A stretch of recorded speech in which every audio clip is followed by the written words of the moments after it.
Hey, how's it going, Internet? Let me introduce myself.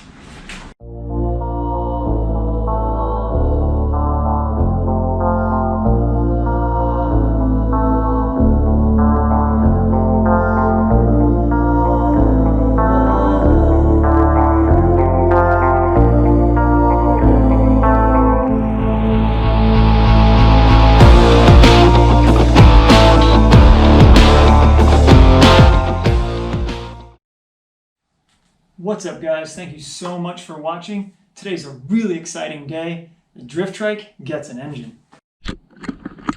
Alright, so this here is the Predator 301cc engine. This is from Harbor Freight. I just picked this rig up, and this is what we're going to use for the drift trike. Now, I know everybody likes to use the 212C. It's a little cheaper, a little lighter, and a lot more common. But you know what? Like my dad always says, there's no replacement for displacement.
Alright, so update.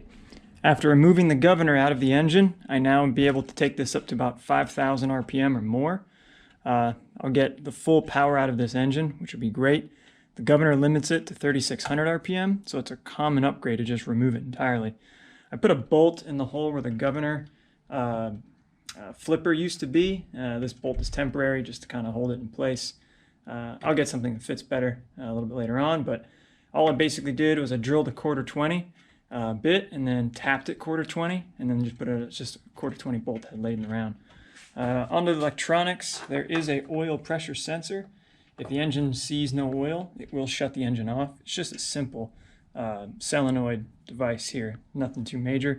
So I'm just going to bypass that and ground it out. That way the engine will not shut off. Onto throttle. The throttle it came with was designed to work with the governor arm. And there was this whole triangular linkage that it had. I deleted all that. I fixed the old linkage in place. Now I'm just going to use this part of the linkage and one of the helper springs. And I'm just going to come up with a new type of throttle system. Probably use the old governor arm just to come up with something. Around to the back, I pulled off the carbon canister. This is just for emissions. It takes the breathing from the gas tank and from the air filter box and just sends the air back to this tank here, out to atmosphere. This just cleans it up for emissions. We don't need to worry about that. We're going off-road. As for the fuel tank, it used to sit here. I'm still not sure if I want to sit on the engine or if I want the engine farther back. So I might move the gas tank up like I thought earlier, put the gas tank up here, make it more like a motorcycle.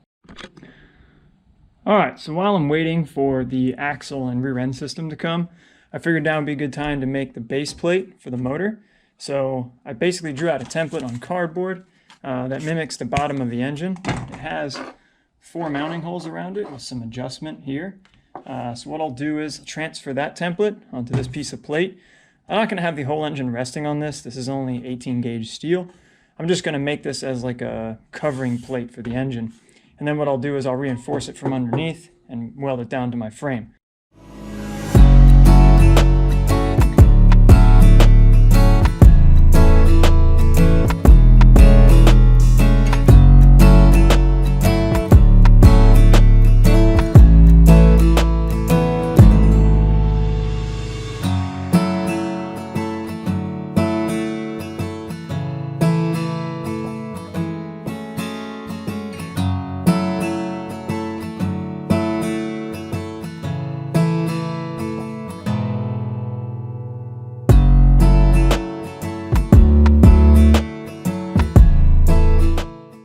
I'm setting up now to cut and weld the frame rails, as those will be going on the bike now. And additionally, I have a hydraulic handbrake set up. So this is an old hydro from my Nissan drift car, and I'm now going to weld this to the frame and use this for a drift brake on the bike.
Alright, this is super exciting. This kit is really nice and super affordable. It was just under $200 and it comes with everything you see here, including 2 mounted and inflated 11-inch wide tires on the wheels already, with a 3-inch bolt pattern for the hubs that the kit includes. So you get the wheels and tires, you get a brand new 420 chain, you get bearings for the axle, you get hubs for the wheels, bearing carriers, you get all of the hardware necessary, a sprocket for the rear axle, a whole bunch of collars for mounting and securing your various hubs. You get a hub carrier for the sprocket, and a clutch, a centrifugal clutch for the 212 Harbor Freight engine. Now, the only problem with that is I went to of course, to the big bore engine, which is now sitting over there in a pile. The big bore engine, which takes a 1-inch bore clutch. This is a 3/4 inch bore clutch. So I'll hang on to this for another project that I plan to use the 212 for. So that'll get pushed to the side. And the last piece is the axle, which is down here and wrapped up very nicely. So I'll go ahead and open that and show you what the axle looks like.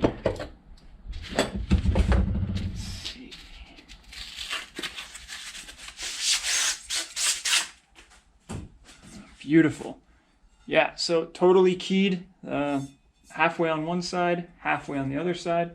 So it's a completely keyed rear axle, and it's set up to accept the wheels and the hubs that it came with. So that's going to do it for this episode in the Drift Trike series. Next time, we're going to actually get the axle and bearings mounted up onto the frame. I want to thank you guys so much for watching and for tuning in. I hope to continue to get better at doing this whole filming thing. But I appreciate your time, and look forward to episode 3, which should be dropping in a few days. Take care, and remember, LS Swap the World, wear your flip-flops. I'll see you next time.